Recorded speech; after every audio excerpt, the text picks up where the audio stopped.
Mulher infértil me dá nojo. Você serve para quê se não pode engravidar? Que tipo de mulher não pode gerar um filho? Uma mulher seca não serve para mim. Estou te deixando hoje para ficar com sua melhor amiga.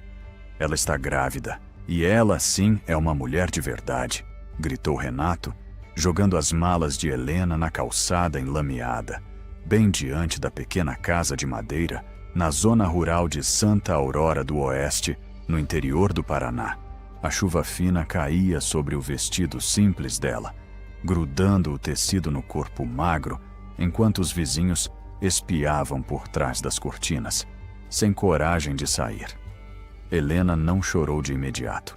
Ficou parada, olhando para as próprias roupas espalhadas no barro, como se aquilo não estivesse acontecendo com ela.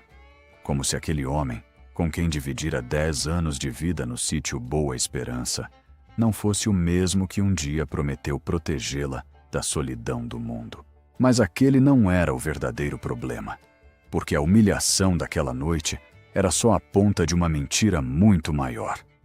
Renato segurava pela cintura Camila, a melhor amiga de Helena desde a infância, agora com uma barriga ainda pequena, mas exibida com orgulho por baixo do vestido vermelho. Camila desviou os olhos, mas não soltou a mão dele. "Me perdoa, Helena", murmurou, sem coragem de encarar a mulher que tantas vezes lhe deu comida, abrigo e confiança. Helena tentou falar, mas a voz falhou. O peito ardia como se alguém tivesse arrancado sua história inteira sem pedir licença. "Você sabia?", perguntou baixinho. Camila apertou os lábios. Renato riu. "Claro que sabia. Todo mundo sabia que eu merecia ser pai. Só você fingia não entender que o problema era você." E foi naquele momento que tudo piorou, porque Dona Celina, mãe de Renato, apareceu na varanda com uma sacola preta nas mãos. Dentro estavam os cadernos de receitas, a imagem de Nossa Senhora Aparecida e o álbum de casamento de Helena. "Leva suas coisas e some daqui antes que amanheça", disse a sogra, fria. "Essa casa agora vai ter criança. Não tem lugar para tristeza velha."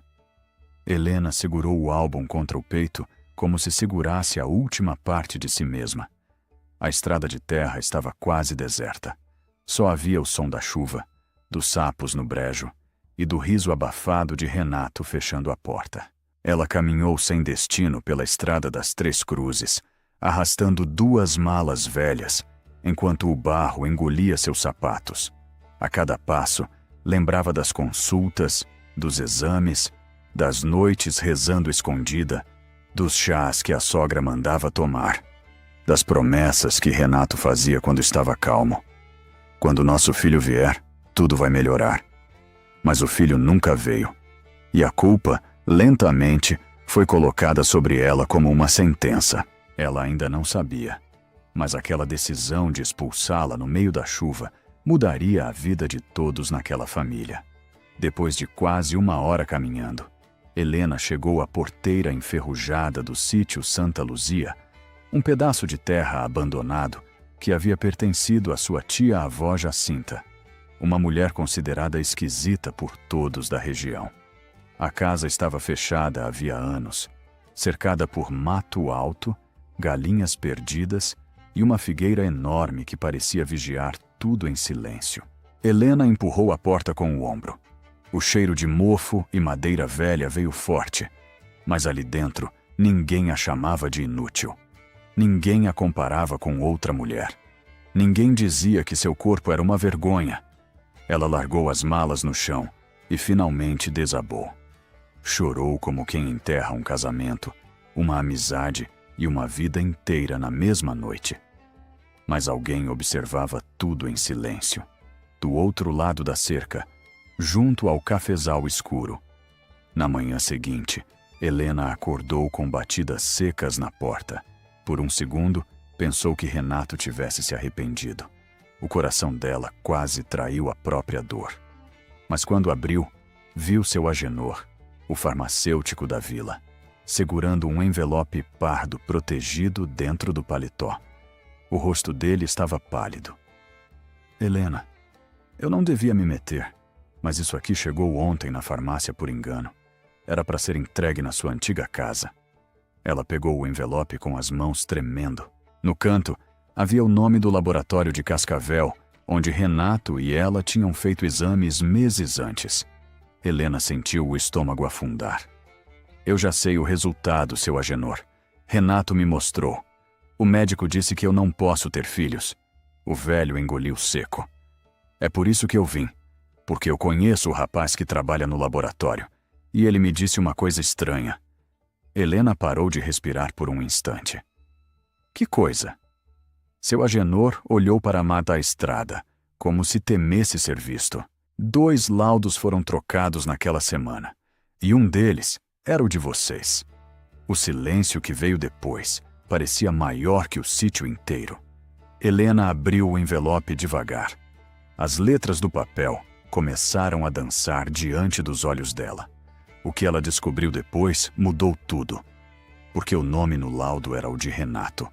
E a conclusão médica, clara como faca, dizia que ele tinha uma condição grave que tornava muito improvável que fosse pai biológico. Helena sentou no banco da varanda, sem força nas pernas. O mundo girou.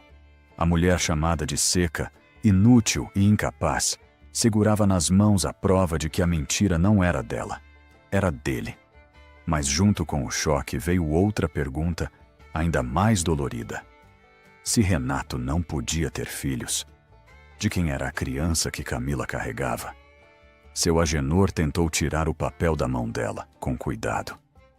Menina, não sai mostrando isso de qualquer jeito. Tem gente que mata a reputação por menos. Helena levantou os olhos molhados. Eu não quero vingança. O velho suspirou. Às vezes a verdade se vinga sozinha. Naquele mesmo dia, a notícia de que Helena estava no sítio Santa Luzia correu pela vila. Alguns sentiram pena. Outros disseram que Renato finalmente tinha feito certo. Na venda de Dona Iracema, as mulheres cochichavam entre sacos de arroz e latas de querosene. Coitada, mas também homem quer herdeiro, disse uma. E a Camila sempre foi mais viva, disse outra. Helena ouviu tudo quando entrou para comprar pão fiado. Ninguém percebeu que ela estava atrás da prateleira. A vergonha subiu quente pelo rosto dela. Mesmo com o laudo dobrado no bolso, ela ficou calada. Porque provar a verdade não apagaria de imediato os olhares. E porque havia algo ainda mais estranho. Quando saiu da venda, encontrou uma fita branca amarrada no guidão da sua bicicleta velha, junto com um bilhete. Nele estava escrito apenas: não confie no exame. Tem mais alguém envolvido. Helena olhou ao redor, mas a rua de terra parecia vazia. Só uma caminhonete cinza desaparecia na curva perto da capela. Ela ainda não sabia, mas aquela mensagem vinha de alguém que carregava culpa havia muito tempo. Nos dias seguintes, Helena tentou sobreviver. Limpou o mato do quintal, consertou as telhas quebradas, vendeu doces de leite na feira e passou a dormir com a lamparina acesa, porque todas as noites ouvia passos perto do galinheiro. Às vezes, encontrava pegadas de bota na lama. Outras vezes, a porteira amanhecia aberta. Mas o medo não era maior que a revolta silenciosa que crescia dentro dela. A cada panela lavada, a cada roupa estendida no varal, ela lembrava do riso de Renato e do olhar baixo de Camila.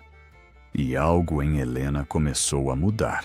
A mulher que antes pedia desculpas, até por sentir dor, agora encarava o espelho rachado da sala e dizia baixinho: eu não sou o que eles disseram. Mas aquele não era o verdadeiro problema. Porque enquanto Helena tentava reconstruir sua vida, Renato começava a desconfiar. Camila, que antes parecia radiante, passou a evitar perguntas sobre consultas, datas e o pai da criança. Quando Renato falava em fazer um ultrassom na cidade, ela inventava enjoo. Quando ele perguntava sobre o tempo da gravidez, ela mudava de assunto. Dona Celina, porém, estava cega de orgulho. Já mandava bordar fraldas com o sobrenome da família e dizia na igreja que finalmente Deus havia tirado a pedra do caminho do filho. A pedra era Helena. No domingo, durante a missa na capela de São Bento, Renato entrou com Camila pelo braço, exibindo-a diante de todos. Helena estava no último banco, usando um vestido simples bege, o cabelo preso e os olhos fundos de cansaço. Quando o padre pediu paz entre os irmãos, Renato virou o rosto para ela e sorriu com desprezo. Camila não sorriu. Suas mãos tremiam sobre a barriga, e foi naquele momento que tudo piorou, porque uma mulher desconhecida entrou atrasada na capela, com um lenço azul na cabeça e uma pasta de documentos debaixo do braço. Ela ficou parada perto da porta, olhando diretamente para Camila. A grávida empalideceu tanto que Dona Celina perguntou se ela ia desmaiar. Helena percebeu. Renato não. Após a missa, a mulher do lenço azul esperou Helena perto do cruzeiro de madeira. "Você é Helena?" perguntou. "Sou." A mulher respirou fundo. "Meu nome é Marta. Trabalhei na limpeza do laboratório em Cascavel. Eu estava lá no dia em que trocaram os laudos." O sangue de Helena gelou. "Trocaram por engano?" Marta apertou a pasta contra o peito. "No começo, eu pensei que sim, mas depois vi dinheiro passando de mão em mão." Helena deu um passo para trás. "Quem pagou?" Marta olhou para as tios à saída da igreja, onde Camila entrava no carro de Renato sem olhar para trás. "Não posso falar aqui. Tem gente poderosa protegendo essa mentira." Helena quis perguntar mais, mas um estouro veio da estrada. O pneu de uma caminhonete furou bem diante da capela, chamando a atenção de todos. Quando Helena se virou de novo, Marta já havia desaparecido. Só deixou cair um papel dobrado no chão. Helena pegou. Era uma cópia de registro interno do laboratório. 2 nomes estavam circulados: Helena Duarte e Renato Alves. Abaixo, uma assinatura autorizando a retirada antecipada dos exames. A assinatura não era de Renato, era de Camila. Naquela noite, Helena não conseguiu dormir. Sentada à mesa da cozinha, leu o papel dezenas de vezes. Camila havia retirado os laudos antes deles chegarem ao médico. Mas por quê? Para proteger Renato? Para culpar Helena? Ou para esconder algo sobre a própria gravidez? Do lado de fora, o vento batia nas folhas da figueira como sussurros. Então, o cachorro do sítio, um vira-lata magro que passara a rondar a casa, começou a latir desesperado. Helena apagou a lamparina. Pela fresta da janela, viu uma sombra perto do poço. Um homem cavava algo no chão. Ela prendeu o fôlego. O homem usava chapéu e capa escura. Depois de alguns minutos, deixou uma caixa pequena enterrada junto à raiz da figueira e foi embora pela trilha do cafezal. Helena esperou até o amanhecer para sair. Com uma enxada, cavou a terra úmida. Encontrou uma lata enferrujada, amarrada com barbante. Dentro havia dinheiro antigo, uma fotografia e uma carta com o nome de sua tia-avó Jacinta. A foto mostrava uma jovem parecida com Helena, ao lado de um homem de jaleco branco. Atrás da imagem, uma frase escrita à mão: Laboratório São Miguel, 1994. Eles fizeram isso comigo também. Helena sentiu um arrepio subir pela nuca. Sua história não tinha começado com Renato. Era mais antiga. Muito mais antiga. Na carta, tia Jacinta contava que também fora acusada de não poder ter filhos, abandonada pelo marido e expulsa da própria casa. Anos depois, descobriu que o exame tinha sido adulterado para tomar suas terras e entregá-las a outra família. Helena leu com os olhos ardendo. As mesmas palavras, a mesma vergonha, o mesmo método. Mas no fim da carta, havia uma frase que a deixou sem chão. Se um dia isso acontecer com outra mulher da nossa família, procure o Dr. Álvaro antes que seja tarde. Dr. Álvaro era o médico que assinara o laudo de Renato, o mesmo que agora atendia Camila em segredo. Helena guardou tudo numa sacola de pano e decidiu ir à cidade. Mas antes que alcançasse a estrada, encontrou Renato parado na porteira do sítio Santa Luzia. Ele estava diferente, sem o sorriso debochado, com os olhos vermelhos e a barba por fazer. "Que papel é esse que você anda mostrando?" perguntou, tentando parecer firme. Helena segurou a sacola contra o peito. "O papel que você deveria ter lido antes de me destruir." Renato avançou um passo. "Você está inventando coisa porque não aceita que eu vou ter um filho com outra." Helena olhou para ele e pela primeira vez em 10 anos não sentiu medo. "Vai ter certeza disso quando fizer o exame certo." O rosto dele endureceu. "O que você quer dizer?" Helena não respondeu. Passou por ele, mas Renato segurou seu braço. O cachorro latiu, rosnando. Ela puxou o braço de volta. "Nunca mais encoste em mim." Aquela frase saiu baixa, mas cortou mais que grito. Renato ficou imóvel. Talvez porque nunca tivesse ouvido Helena falar assim. Talvez porque, no fundo, já soubesse que havia algo errado. Mas alguém observava tudo em silêncio. Camila, escondida atrás de um pé de ipê do outro lado da estrada, ouvira cada palavra. Naquela tarde, Helena encontrou Marta numa pensão antiga perto da rodoviária de Cascavel. A mulher parecia assustada, olhando para a porta a cada minuto. "Eu guardei cópias", disse, abrindo a pasta. "Não só do seu caso, de vários. Mulheres pobres, esposas de agricultores, viúvas, gente sem instrução. Alteravam laudos para favorecer marido, sogra, amante, herança." Helena sentiu vontade de vomitar. Quem mandava? Marta hesitou. Dr. Álvaro assinava, mas ele não fazia sozinho. Antes que dissesse o restante, alguém bateu forte na porta do quarto. As duas congelaram. Marta juntou os papéis com pressa. "Pela janela. Agora." Helena pulou para o corredor dos fundos, segurando a pasta. Ouviu vozes masculinas, um barulho de móveis arrastados e o choro abafado de Marta. Ela queria voltar, mas Marta gritou: "Corre, Helena!" E Helena correu pelas vielas molhadas de Cascavel com a verdade contra o peito e a sensação de que sua vida nunca mais seria simples. Quando voltou ao sítio, já era noite fechada. A luz da cozinha estava acesa. Ela tinha certeza de que deixara tudo apagado. Aproximou-se devagar. Sobre a mesa havia uma xícara quebrada, lama no chão e uma frase escrita no verso de uma conta de luz: "Pare agora ou vai perder mais do que perdeu."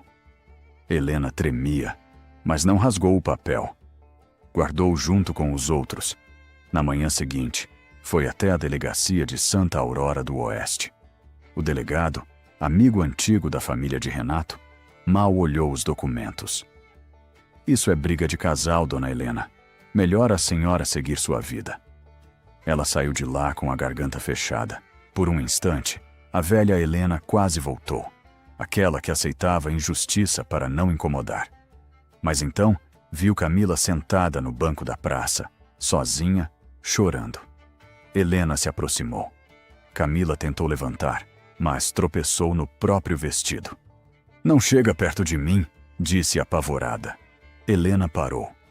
"Eu só quero saber a verdade." Camila levou as mãos ao rosto. "Eu não queria que fosse assim." "De quem é esse filho, Camila?" A pergunta ficou suspensa entre as duas como tempestade. Camila soluçou, olhou para a igreja, depois para a rua vazia. "Eu achei que era do Renato." Helena sentiu o chão faltar. "Achou?" Camila fechou os olhos. "Naquela época, eu estava com outra pessoa também. Mas Renato prometeu que cuidaria de mim se eu dissesse que o filho era dele. Ele queria se livrar de você, sem parecer o culpado." Helena ficou muda. A traição ganhou uma camada ainda mais cruel. Não era paixão. Era plano. Era covardia. Era uma encenação feita para destruir uma mulher inocente. Mas Camila ainda não tinha terminado. Só que depois eu vi o laudo verdadeiro. Vi que ele talvez nem pudesse ser pai. Fiquei com medo.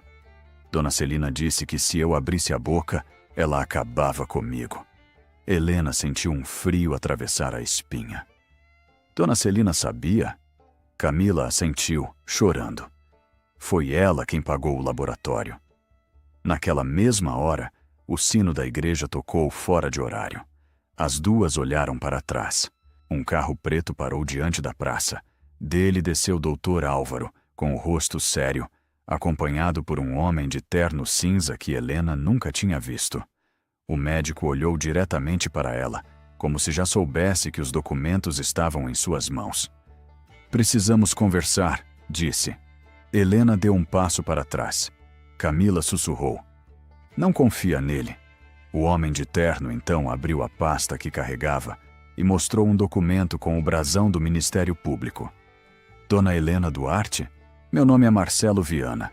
Estou investigando fraudes médicas em toda a região oeste do Paraná. O coração de Helena disparou. Dr. Álvaro não estava ali para ameaçá-la. Estava sendo acompanhado. Marcelo explicou que Marta havia conseguido enviar parte das provas antes de desaparecer da pensão.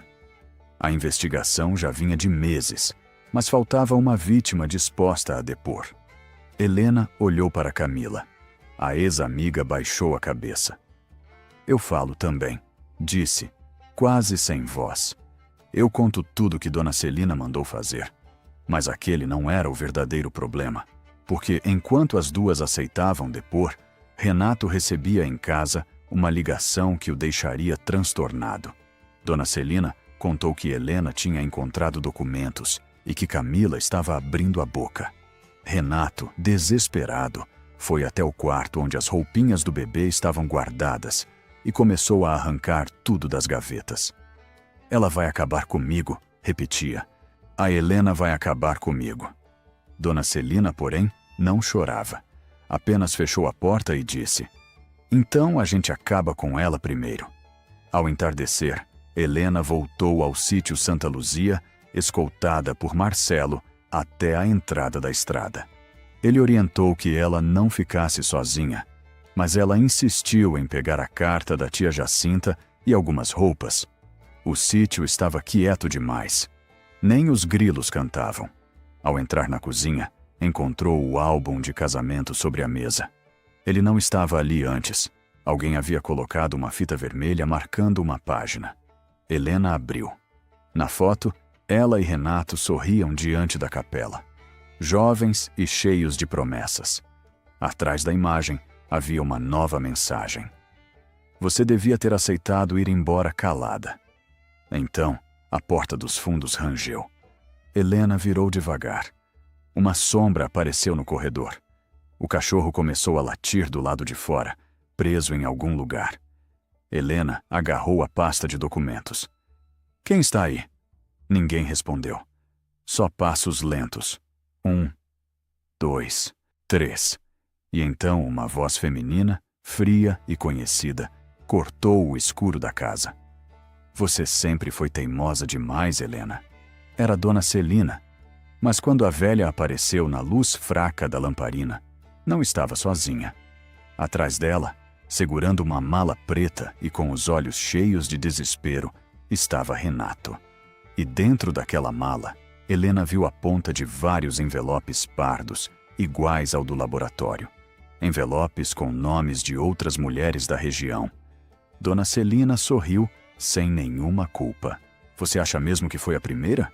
Helena apertou os documentos contra o peito, sentindo que a verdade finalmente tinha rosto. Mas antes que pudesse dizer qualquer coisa, um barulho veio do lado de fora. Faróis iluminaram as janelas da casa. Pneus esmagaram o cascalho do terreiro. Renato empalideceu. Dona Celina virou para a porta. E Helena, com o coração batendo como tambor, ouviu uma batida forte na madeira. Do outro lado, uma voz masculina anunciou: Polícia, abram agora. Dona Celina deu um passo para trás, mas Renato olhou para Helena com um desespero estranho, quase infantil. Helena, eu não sabia de tudo. Ela encarou o homem que a jogara na lama, o homem que tentou transformá-la em vergonha, e percebeu que ainda havia uma última mentira escondida, porque dentro da mala preta, por baixo dos laudos falsos, havia uma fotografia antiga de tia Jacinta ao lado de Dr. Álvaro. E no verso da foto estava escrito um nome que Helena jamais esperava encontrar. Celina Alves. A batida na porta fez a casa inteira tremer. Helena ficou parada no meio da cozinha, com a pasta apertada contra o peito, enquanto Dona Celina, pela primeira vez, perdeu a cor do rosto. Renato olhava para a mala preta como se dentro dela estivesse enterrada a própria condenação. Do lado de fora, a voz veio novamente, mais firme. Polícia, abram a porta agora. Mas aquele não era o verdadeiro problema, porque antes que alguém se movesse, Dona Celina avançou sobre Helena com uma rapidez que não combinava com sua idade. Você não vai destruir minha família, rosnou, tentando arrancar os papéis das mãos dela. Helena recuou, tropeçou numa cadeira e quase caiu. Renato ficou imóvel por um segundo, dividido entre a mãe e a mulher que ele havia humilhado diante de todos. E foi naquele momento que tudo piorou, porque a mala preta caiu no chão e se abriu, espalhando dezenas de envelopes pardos pela cozinha. Nomes de mulheres simples apareceram sob a luz tremida da lamparina. Mulheres da zona rural de Santa Aurora do Oeste, de vilas vizinhas, de sítios distantes. Mulheres que, como Helena, tinham sido chamadas de incapazes, culpadas e descartáveis. O segredo era muito maior do que ela imaginava. A porta foi arrombada.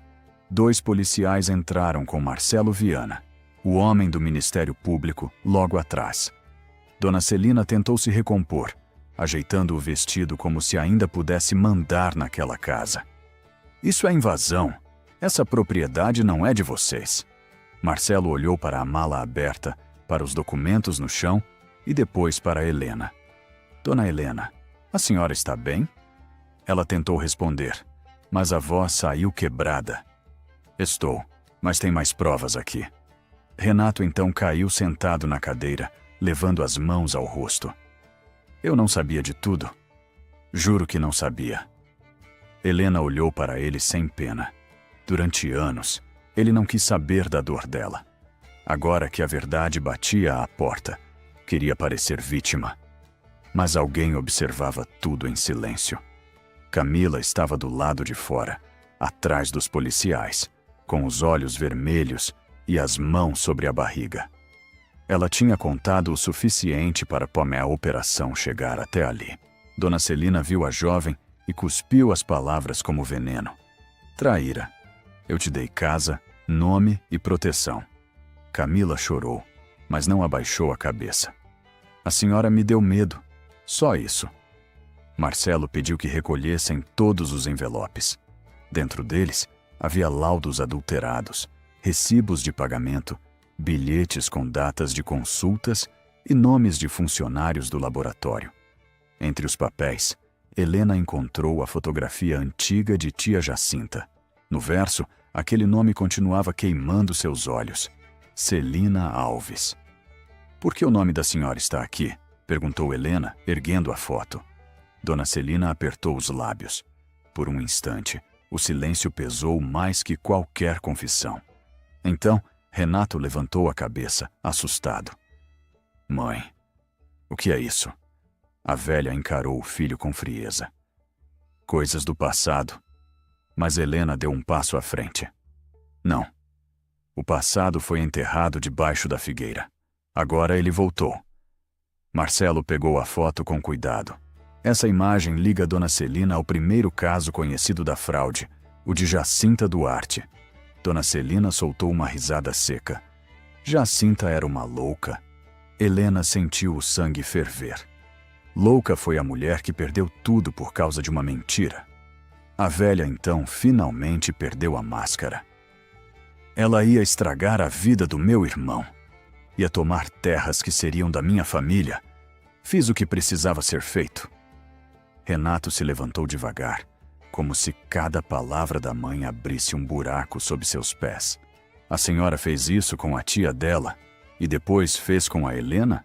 Dona Celina não negou, apenas olhou para ele com desprezo. Eu tentei te dar um herdeiro. Tentei limpar sua vida daquela mulher murcha. Helena respirou fundo. A ofensa já não entrava nela como antes. Parecia bater numa parede nova, erguida com dor, coragem e verdade. Marcelo deu ordem de prisão. Dona Celina gritou, xingou, chamou todos de ingratos, mas foi levada para fora diante dos faróis das viaturas. A notícia correu pela região antes mesmo do amanhecer. Na vila, as mesmas pessoas que cochicharam contra Helena agora se amontoavam nas janelas, querendo saber quantas mulheres tinham sido enganadas. Mas a verdade não veio como festa. Veio como ferida aberta. Nos dias seguintes, Helena depôs. Camila depôs. Marta, encontrada escondida na casa de uma prima em Cascavel, depôs também. Funcionários do laboratório começaram a confessar. Dr. Álvaro, pressionado, admitiu que assinava documentos sem revisar e que recebia dinheiro para facilitar trocas.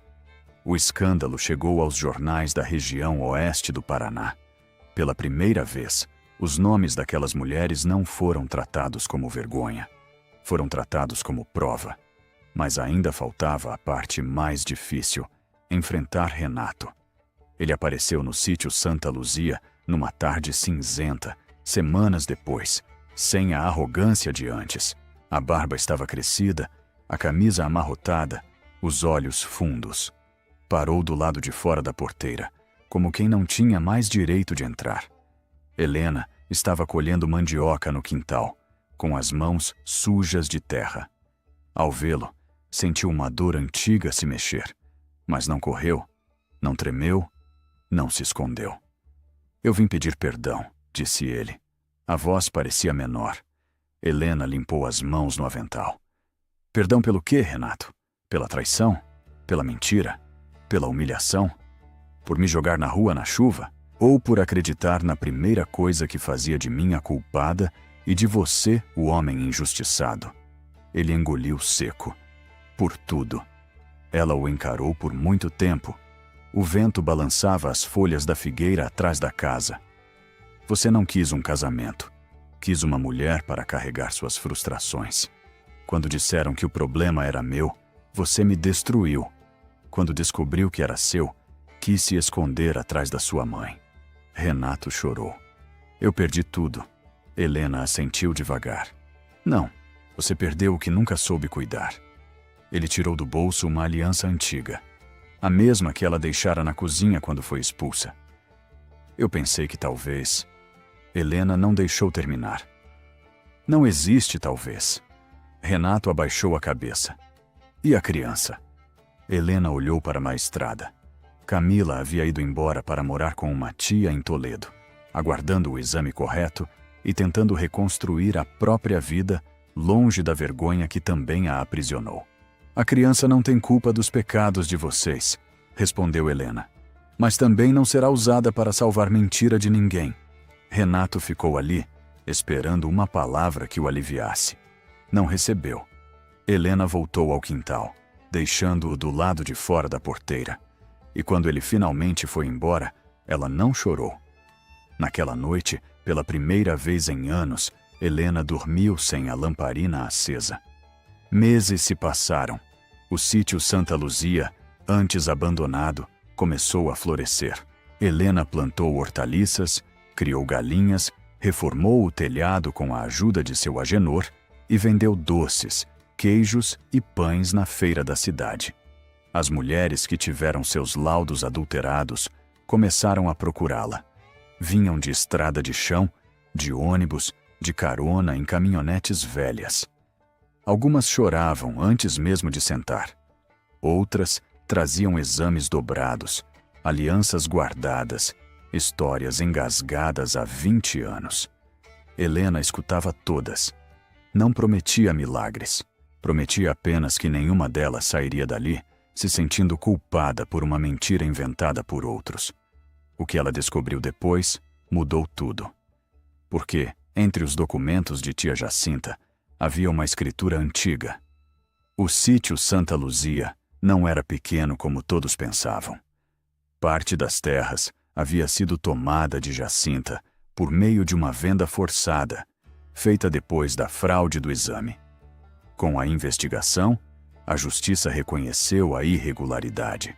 Helena recuperou uma área grande de terra, incluindo um velho galpão perto do rio. Ali, ela criou a Casa Jacinta, um lugar simples para acolher mulheres abandonadas, humilhadas ou enganadas por maridos, famílias e falsas verdades. Não era uma mansão. Era uma casa de portas abertas, fogão sempre aceso e varanda cheia de cadeiras. E pouco a pouco, aquele sítio isolado virou símbolo de recomeço na região. Dona Celina foi julgada junto com parte da quadrilha do laboratório. Envelheceu rápido atrás das grades, sem a postura de rainha que tinha na vila. Dr. Álvaro perdeu o direito de exercer a medicina. Renato vendeu a antiga casa para pagar dívidas e foi trabalhar como ajudante numa oficina em Cascavel. Ninguém mais o chamava de homem honrado. Quando passava por Santa Aurora do Oeste, muitos lembravam da noite em que jogou Helena na lama, sem saber que estava jogando fora a única pessoa que ainda teria coragem de salvá-lo de si mesmo. Camila teve a criança, uma menina. O exame confirmou que Renato não era o pai. O verdadeiro pai assumiu a menina depois de muita pressão. E Camila, marcada pela própria escolha, nunca mais procurou Helena para pedir amizade de volta. Mandou apenas uma carta curta, meses depois. Eu não mereço seu perdão, mas espero que sua vida seja maior que a dor que eu ajudei a causar. Helena leu, dobrou e guardou na gaveta. Não respondeu. Algumas feridas não precisam virar ódio, mas também não precisam virar ponte. 1 ano depois, no mesmo mês em que fora expulsa, Helena organizou uma pequena festa na Casa Jacinta. Havia café passado na hora, bolo de milho, crianças correndo pelo terreiro e mulheres rindo sem medo de serem julgadas. Seu Agenor tocava sanfona na varanda. Marta, agora trabalhando legalmente como auxiliar administrativa, ajudava a organizar os documentos das vítimas. O delegado que ignorou Helena havia sido transferido depois de investigação interna. E Marcelo Viana voltou ao sítio naquele dia, não como autoridade, mas como convidado.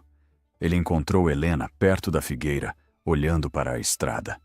"A senhora venceu", disse ele. Helena sorriu de leve. "Não, eu sobrevivi. Vencer é outra coisa."